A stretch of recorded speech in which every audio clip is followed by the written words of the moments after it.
৭ October ২০২৩ ফিলিস্তিনের স্বাধীনতাকামী সশস্ত্র সংগঠনগুলো হামাসের নেতৃত্বে গাজা উপত্যকা থেকে দখলদার ইসরায়েলের বিরুদ্ধে অপারেশন আল-আকসা ফ্লাড বা তুফানুল আকসা নামে শরণার্থীকালের সবচেয়ে বড় হামলা পরিচালনা করে।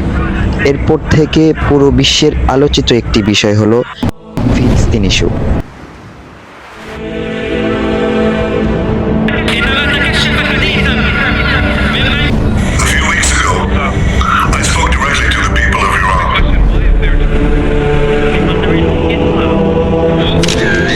দখলদার ইসরায়েল যুক্তরাষ্ট্রসহ বিভিন্ন দেশের প্রত্যক্ষ সহযোগিতায় ফিলিস্তিনে নিয়ম বহির্ভূতভাবে ইতিহাসের এক নির্মম হত্যাযজ্ঞ চালিয়ে যাচ্ছে।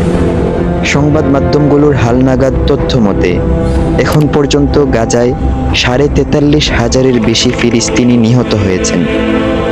আহত হয়েছেন ১,০০,০০০-এরও বেশি। নিহতদের ৭০% নারী ও শিশু। গাজা যেন একটি ধ্বংসস্তূপে পরিণত হয়েছে। মুসলিম দেশগুলোর এত সৈন্যবহর, যুদ্ধাস্ত্র থাকার পরও তাদের নির্লিপ্ততা সত্ত্বেও মুজাহিদগণ প্রতিরোধ চালিয়ে যাচ্ছেন। আমাদের জানা নেই নবীদের স্মৃতিধন্য এ পবিত্র ভূমির রক্তক্ষরণ কখন বন্ধ হবে বা আদৌ কখনো বন্ধ হবে কিনা।